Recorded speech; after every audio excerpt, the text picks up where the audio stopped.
Good morning. Good morning. I know that it's a very lively morning outside, and there is no sun, which is great, and all of you are excited to be here. And so please come and settle down for those who are standing at the back. Thank you.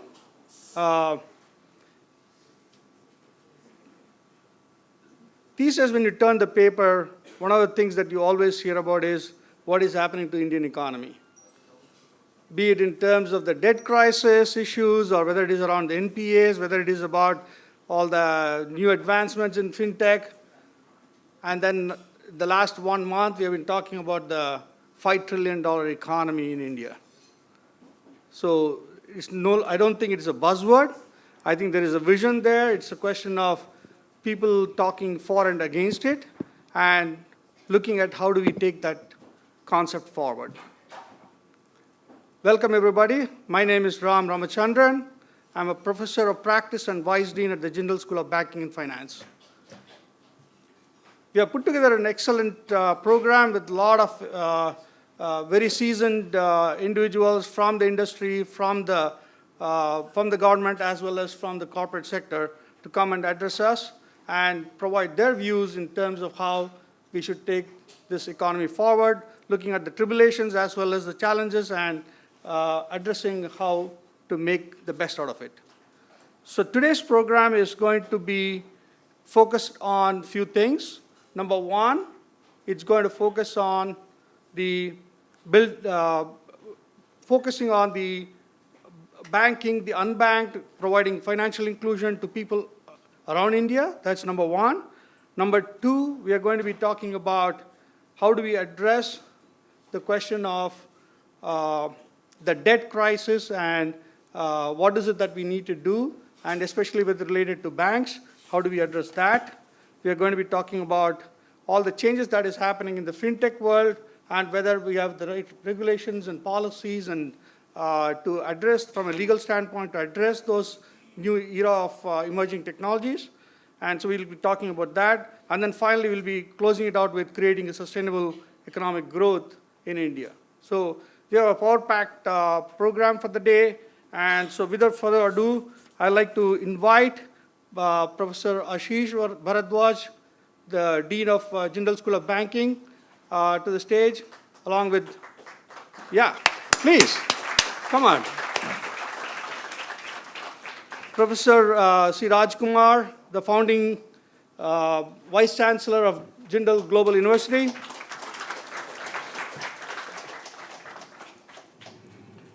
Mr. N. Sivasailam, Special Secretary, Logistics, Ministry of Commerce.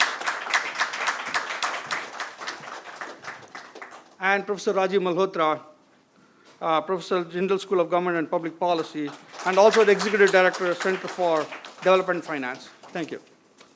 So, Professor Ashish.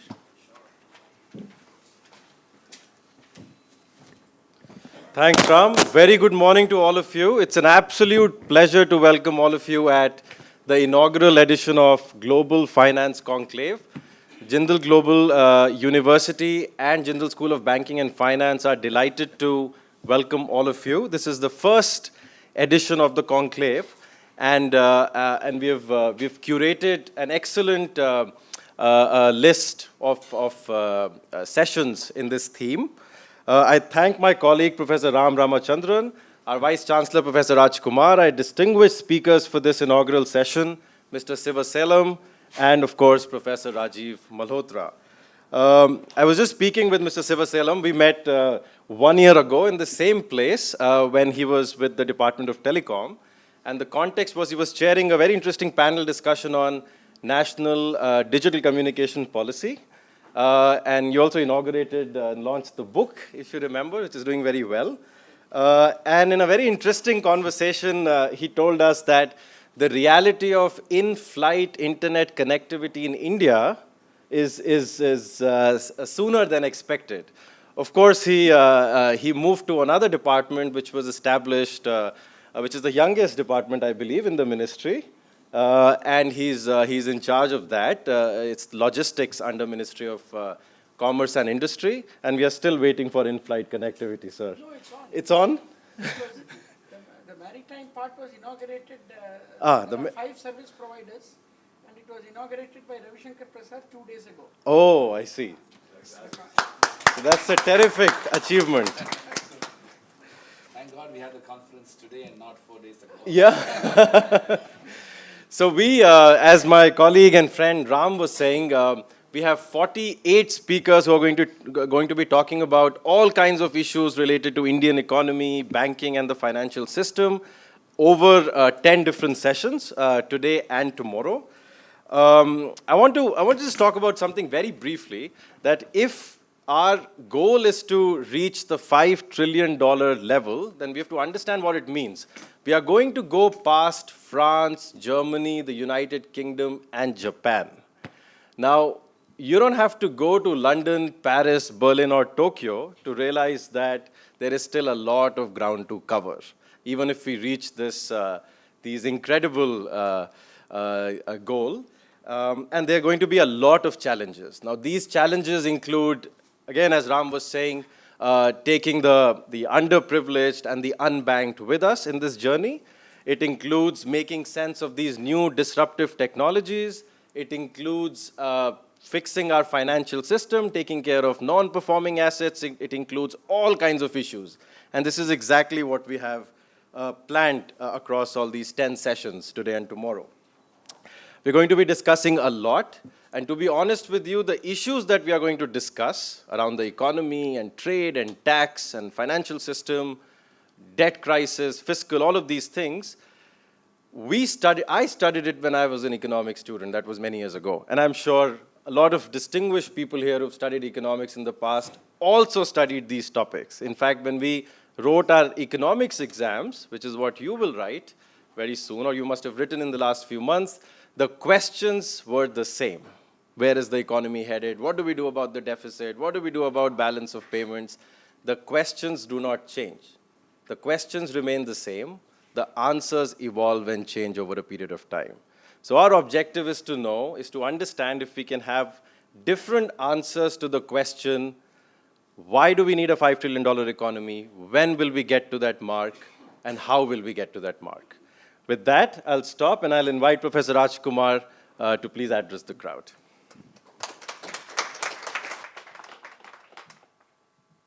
Ram and Ashish, I want to again join my colleagues in welcoming our distinguished speaker, Mr. Sivasalam, as well as our own colleague, Rajiv Malhotra, for accepting to address this first Global Finance Conclave in its inaugural session. I want to say that I'm very delighted that we are doing this at the 10th anniversary of our university. As you know, on 30th September of this year, we'll be celebrating our 10th anniversary. And for the last 1 year, a series of conferences and lectures and workshops and many other events and initiatives have been promoted. And I want to thank the Jindal School of Banking and Finance, including its leadership, Ashish, as well as Ram, and also other colleagues, including Anand Mishra and other faculty members, for their leadership in contributing to this celebration of the 10th anniversary of our university. I am no expert in finance or economics, and I'm obviously keen to understand some of these issues. But for all the students who are here, I want to say that it's really a privileged opportunity for you. You may not even realize that what an extraordinary opportunity that has been given to you. A cursory look at the program will demonstrate the kind of outstanding individuals representing phenomenally influential and important institutions who are going to be speaking for the next 2 days. This is like I'm not exaggerating, but this conference, if you attend it and if you attentively engage with the speakers, this is as good as doing a semester-long course.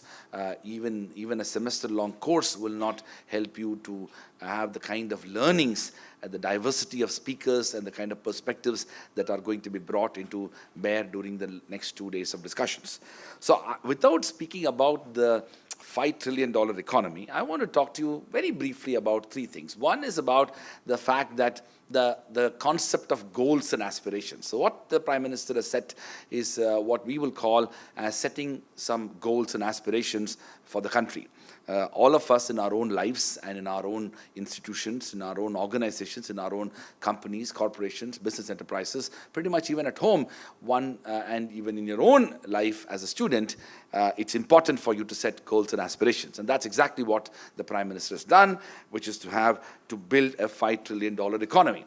And of course, lots of debates are happening, and we will also contribute to the debate. But the next thing after you set the goal is to develop plans including implementation, agendas as to how you will fulfill those goals and aspirations, regardless of how, moderate the goals are, how ambitious those goals are. But the next most important thing that you will do is to pretty much put together your plans and your implementation ideas and perspectives as to how you will fulfill those goals and aspirations. Part of the discussion today will also be that, and I want to bring that into your own lives, because most of you are young students who are aspiring to do many things in your life. So it's important to set your goals and aspirations. It's important to put in place a plan for how you will fulfill those goals and aspirations. But the third thing, which is very important, and that's exactly where the heart of discourse and debate is, that you need to work towards fulfilling those goals and aspirations, but you also, the more ambitious those goals are, more, let's say, at times seemingly impossible those goals and aspirations are, the more would be expected of you as individuals, as institutions, as organizations, as companies.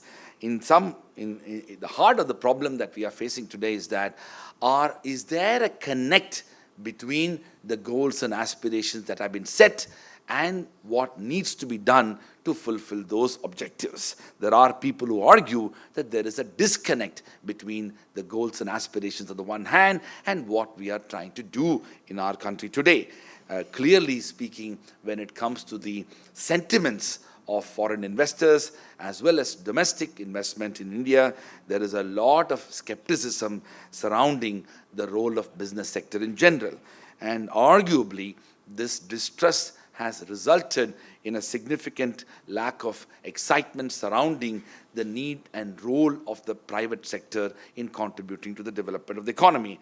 There are huge challenges surrounding it, not all of which is regulatory reforms. Many of it is also about the sentiments surrounding the investment that need to come towards building a $5 trillion economy. From the standpoint of young students who are here, it's important for you to look at how we need to build that momentum in your own careers, in your own aspirations, when you want to fulfill those. There is a very famous phrase which said that what got you here will not get you there. And essentially, that's so true for Indian economy as much as it is true for all of you in your own lives. You might have done very well in your past, in your high school years, and that has brought you to Jindal. And now, all those things that you've done in the past, and if you do the same thing, it just may not help you to get where you want to. You need to radically reimagine your future, just as we in India have to radically reimagine our own future if we want to fulfill these extraordinary goals and aspirations that we have set for. In this regard, one of the things that I have been quite, I've been lamenting about for a while is that we need to strengthen our academic institutions. We need to recognize the role of universities in contributing to the growth of our economy and helping achieve our developmental goals. I want to say that there is no country in the world, including United States, but also more recently China, which has achieved significant economic progress without investing huge amount of resources in education, from primary to secondary to higher education. Today, Chinese growth and development is happening because of the significant impetus it has achieved through the extraordinary growth and development of its universities. As this is happening right in front of our eyes, we are seeing Indian universities falling short. As you know, just 48 hours ago, the Times Higher Education released its global rankings. And while we were lamenting that not a single Indian university is one among the top 100, We were also lamenting for the last 5 years, not a single university in India were top 200, and there were a couple of them, including Indian Institute of Science Bangalore, which was there in the top 200. Suddenly, we are in a situation where we don't have a single Indian university in the top 300. Not because of the fact that some of these Indian universities which used to feature in these rankings did something bad in the last few years. Simply, there were other universities across Asia, including China, Singapore, Hong Kong, South Korea, Taipei, have done better.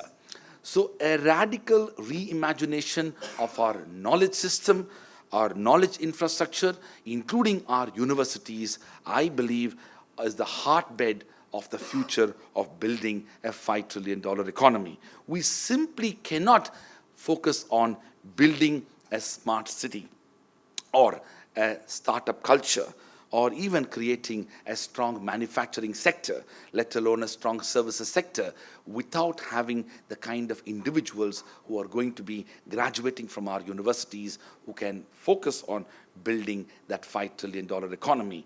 We really need to focus on what I would call making India with a view to focusing on academic institutions and universities.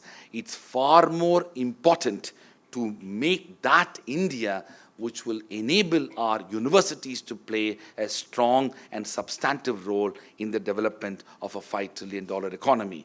There is not a single aspect of that $5 trillion economy which is not connected to the need for building human capacities and research capacities, knowledge development capacities, intellectual capacities, as well as innovation capacities that ought to grow out of our universities.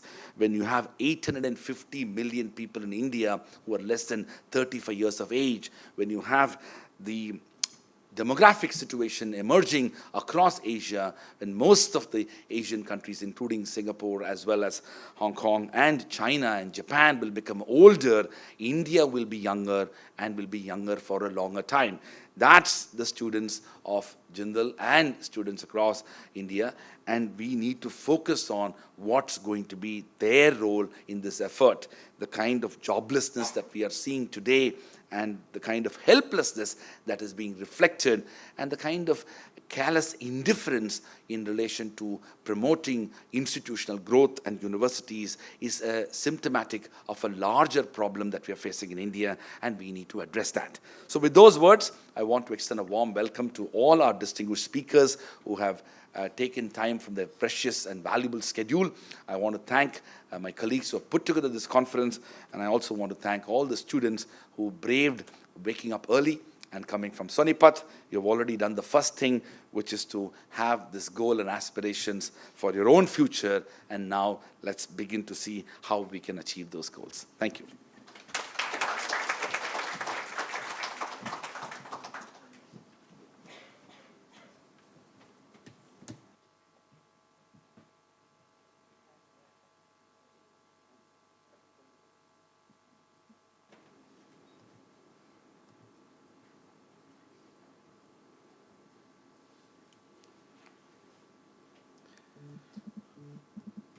Our distinguished guest for the inaugural address, Mr. Sivasailam, is an officer of the 1985 batch of the Indian Administrative Service, belonging to the Karnataka cadre.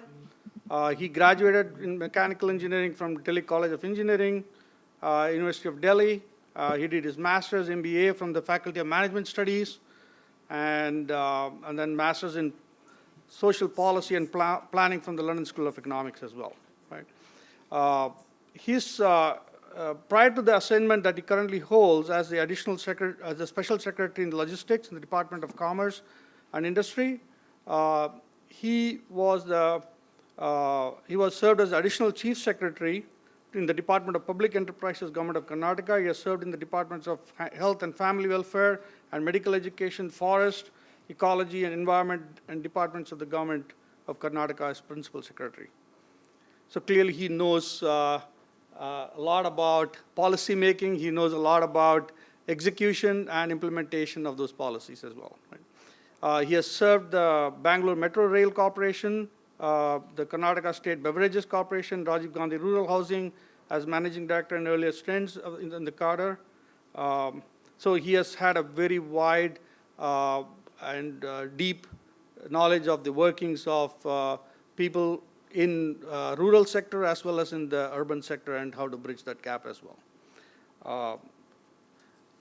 As Special Secretary Telecom, is also the ex officio Secretary of the Telecom Commission of Government of India, and he has been a member of the national award-winning teams in Panchayat Raj Administration and e-governance application.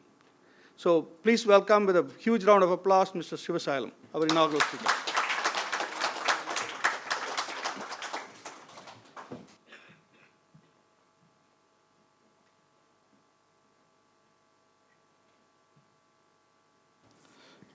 Thank you, Professor Vice Chancellor Rajkumar, Professor Ashish Bharadwaj, Professor Rajiv Malhotra, Professor Ram Ramachandran, distinguished faculty of the O.P. Jindal Global University, distinguished invitees, and students.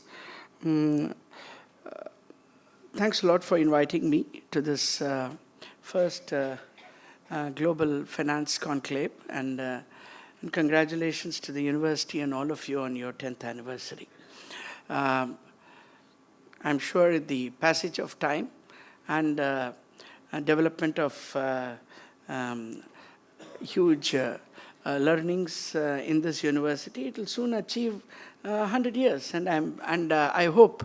Of course, I don't think I'll be around when the 100 comes in. But it's a legitimate expectations of any university, of any institution, to last the distance. And I wish this institution well. I remember, just to start off, I remember there was this institution called the National Law School, which is the National Law School of India University in Bangalore. And I do not know how many of you know that it was an institution which was funded by the government of Karnataka in the education department. And I was the joint secretary of that, of the higher education department and the grant controlling authority. And I can tell you that that institute started off with a grant of 10 lakhs of rupees per annum. 2.5 lakhs per quarter is what they would take, and that was an institution which was started in 1991, and it continued as a grant institution for quite some time. I think it became a university when Justice Venkatachalaya was the Chief Justice, and then the whole era of law universities in this country the ecosystem got created. And today, it's a major area of study, giving a lot of opportunities to youngsters, and also to the profession in general. I'm pretty certain that I just recollected that, and I feel that I remembered having attended its 10th anniversary. And coming to Jindal's, O.P. Jindal's 10th anniversary, I'm only reminded of that day when I attended that, and I recall the similarities where I had an occasion as a young officer to address a lot of young students. Honestly speaking,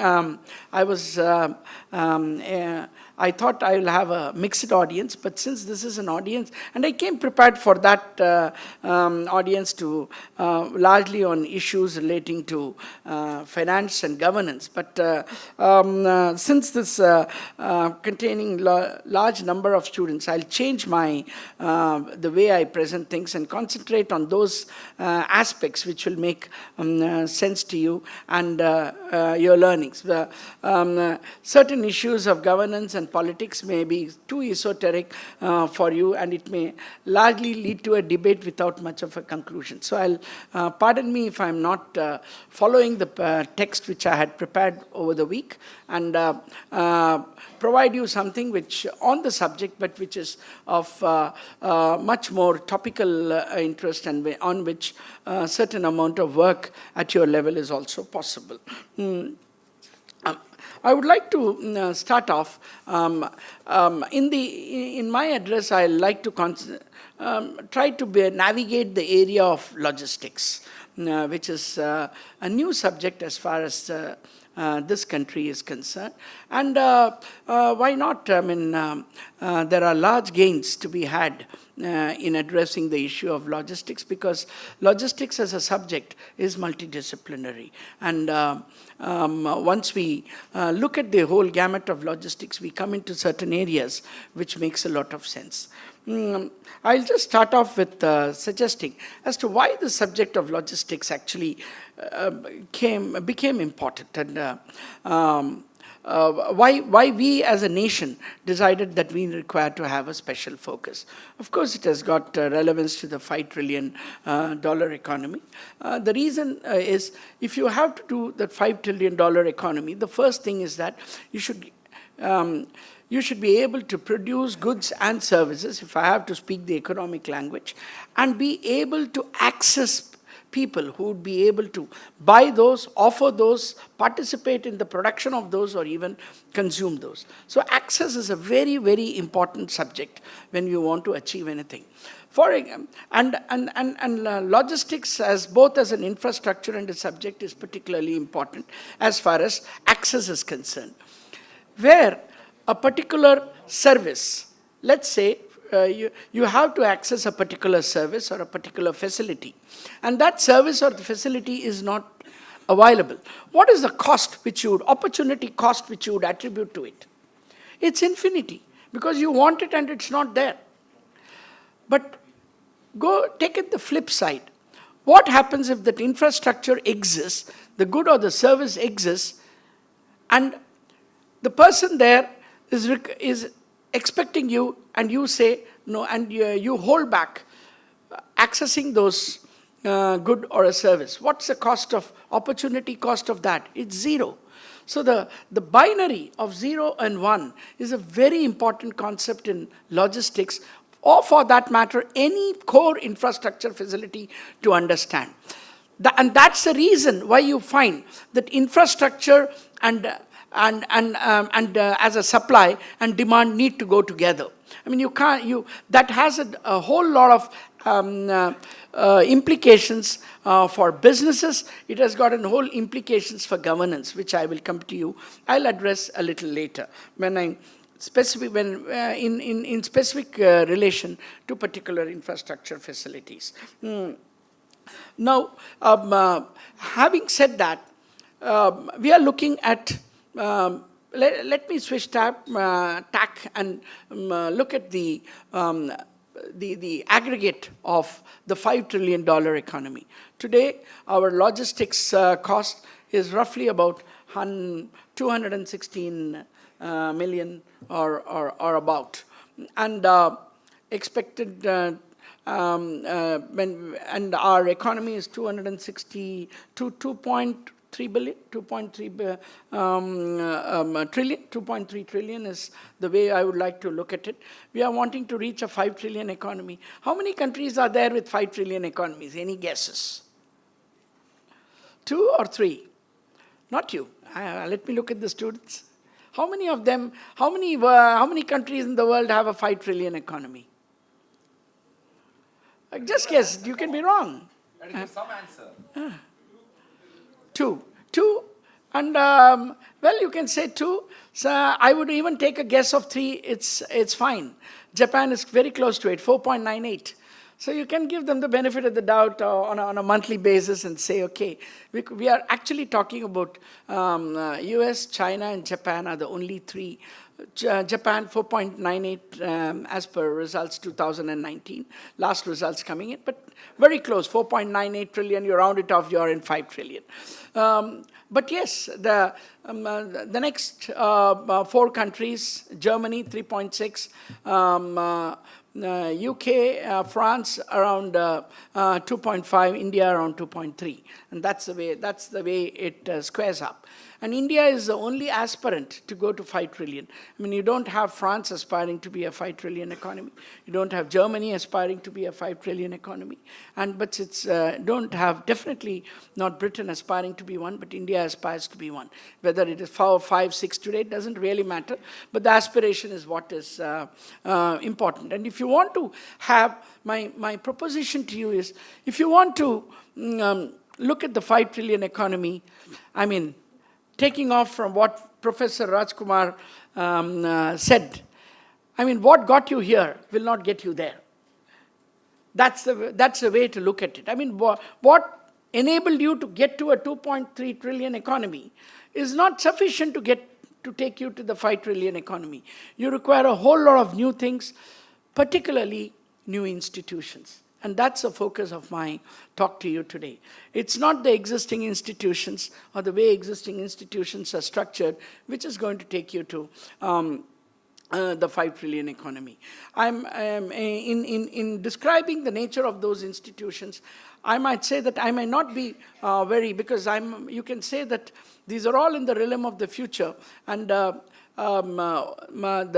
suggestion which I have may have a whole lot of ifs and buts, and you may have a different viewpoint, but we may all be agreed on one issue, that you require a certain new institution, a certain new way of doing business, or a new way of doing things, which will get you to that 5 trillion economy. What are those first things? Now, look at. It's good to times like these are good to look at what's happening to the financial sector. Now, what are we all worried about? I mean, last year it was, let us say, the economy was 100 rupees, and today it's going to be 105 rupees. You're still the fastest growing economy. So what's the big fuss about? And we still are, but we are concerned, aren't we? We thought that after all you are going to be, instead of 100, you could have been 107.5. You're going to be 105. You're going to be anyhow better than what you were there yesterday. So why are we making a big fuss about the fact that our growth is coming down and we are concerned? The answer to that lies in the employment.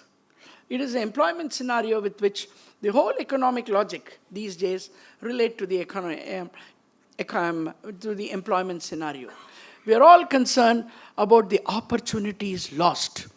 An opportunity lost for a year is an opportunity lost forever.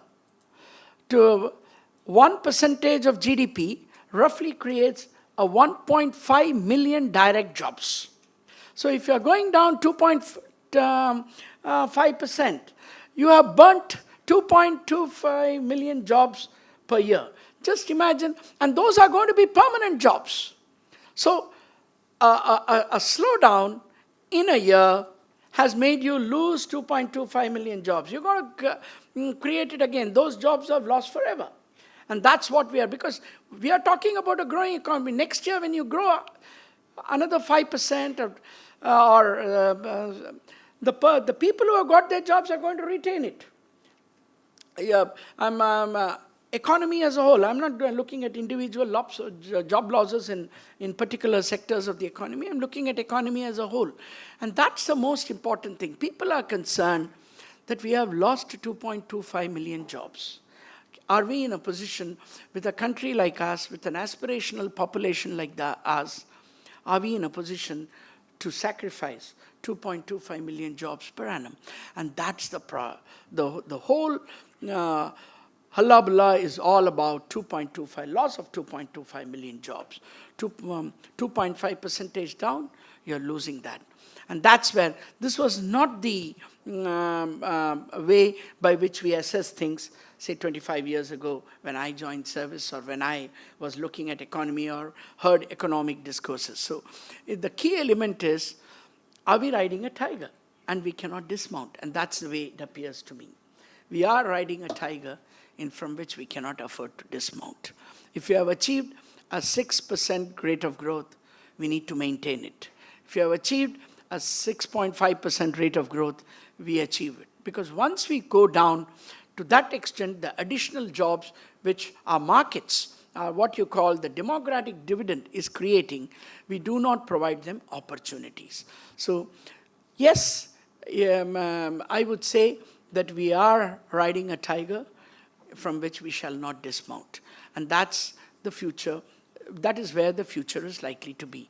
And that's where our contribution in terms of running our economy needs to be there. Consistency in terms of a high growth rate. I think all of us have heard, I myself heard Mr. Amitabh Kant say that we need to grow consistently. The word used is consistently at about 8 to 10%. Now, the 8 to 10% dream is possible, especially in a country like us where we still have what I would call a very, very low economy with comparatively low wages. It's possible to do so, and ensuring that technology is the path, systems and processes are the path by which we reach there. So I've taken some time to drill this element to you, that this whole economic slowdown concept is relevant not from the absolute point of view. Absolutely, we're doing well, 5%, good enough. Last year 100, this year 105, what's the problem? No problem. But if you look at it from the dynamic environment and expectations which we have unleashed upon ourselves and which we have promised to give ourselves, we're not doing too well. And that's the way I would like to look at it. That's, having said that, the key element is, why this this problem, and what we need to do to fix it. The first is a mindset-related issue. Today we are having a problem in the financial sector of huge, I don't know, there's not been too much of discourse or debate on this. Our spreads are too high. I mean, I think all professors or all of my generation, we all remember that the spread during our time was a maximum of 3%. I mean, if the best rate collateral borrower housing loans would always be 3% over the deposit rate. I mean, you could always get a loan 3% over the of the best deposit rate. So something like 10 or 10.5 was always doable for that. Today you are trying to give those loans as a favor. I mean, you say 10.5, 12 is a great favor to the people. The actual, the spreads have risen. Now, why has that risen?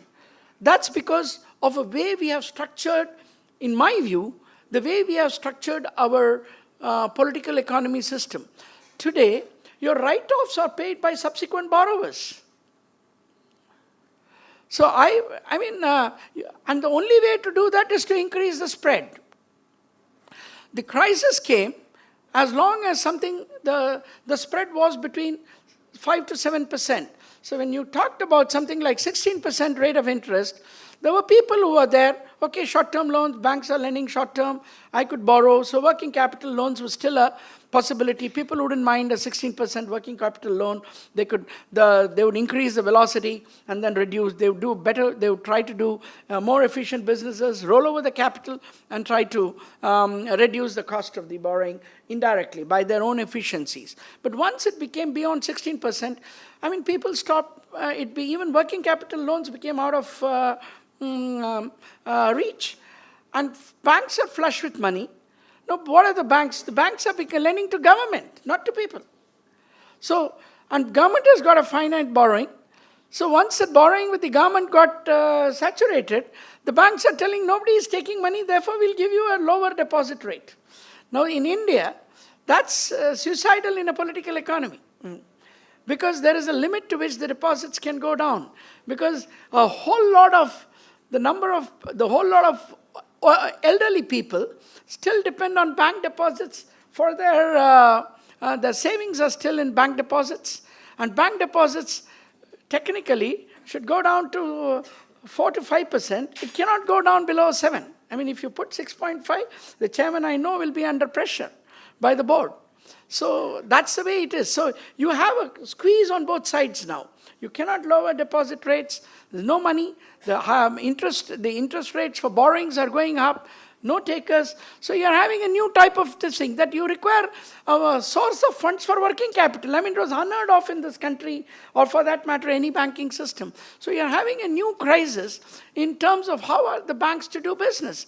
And that is coming from the ethos of the whole banking system which we have set ourselves. I think it's a key element, students. It's a good time to study this in terms of all the banks are there, you get their balance sheet, get their monthly statements and see where the lending is going. Banks are very happy if government increases SLR. Banks are very happy if they increase the CRR, because then they don't need to do nothing. They just park their money in the bank, take some money from Reserve Bank and the government of India, subscribe to government bonds and be done with it. That's the way people are happy. That's one way. That's one area where there's a matter of serious concern. Where is the money offering for banks? In India, we talk about, when we talk of banks all over, the financial systems knows them to be largely on the short-term funding up to 5 years. Of course, we look at banks in a different way altogether here, but I'll come to that immediately after this. The second thing is, we are not in a position to create core infrastructure, much as what we may be able to say. Because ingredients of core infrastructure we have not been able to meet. An institute, that is a clear institutional gap.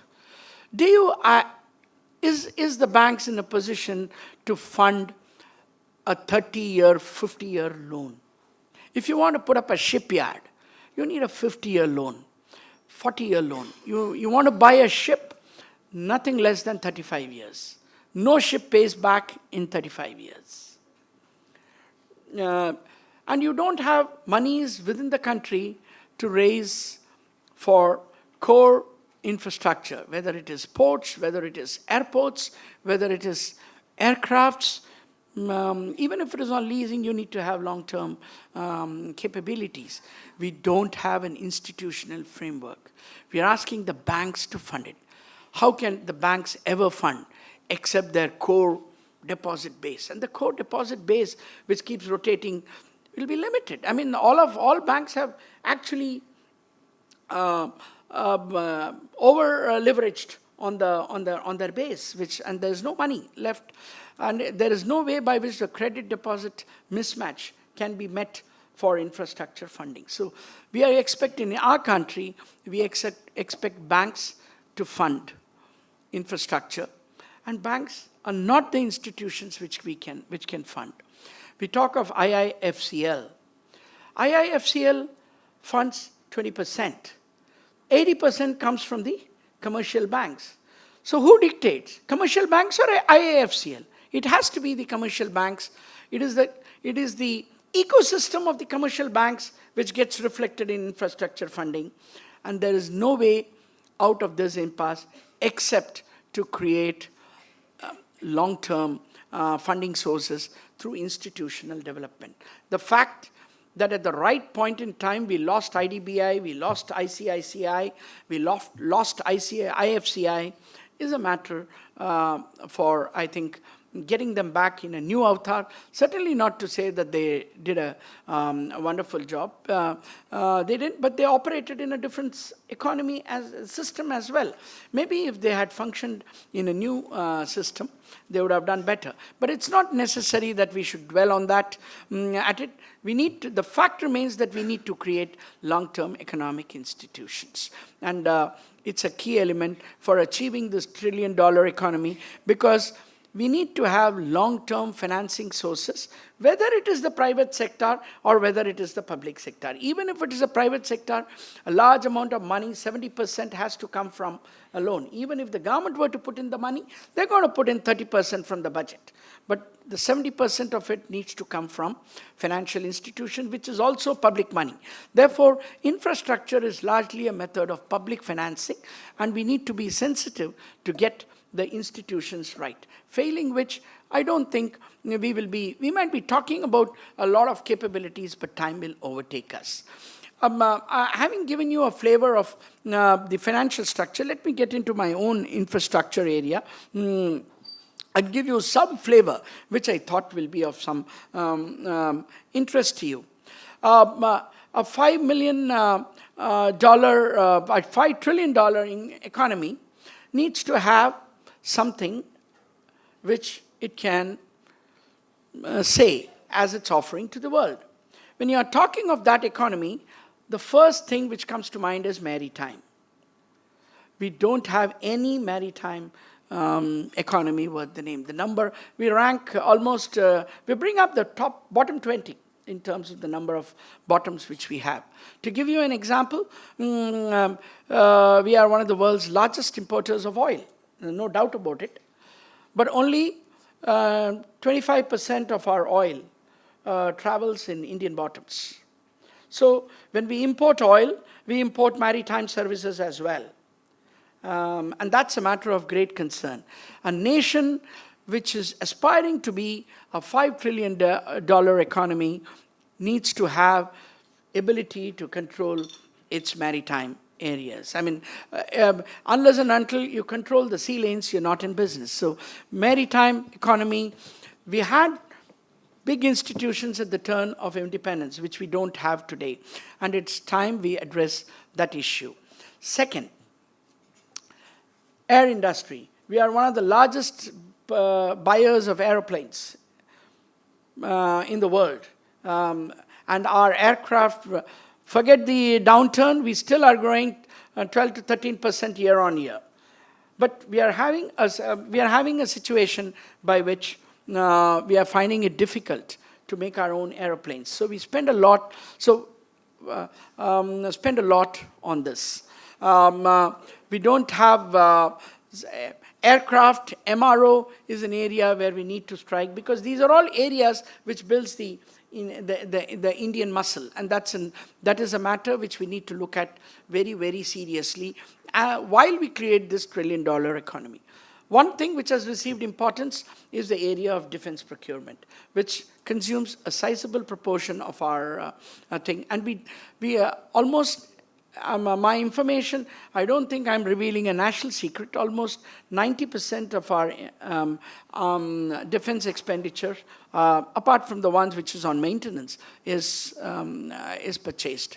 And this is an area where a whole lot of internal economies can develop. But of course, we need to be prepared and address this issue as long as security is an important area of our concern.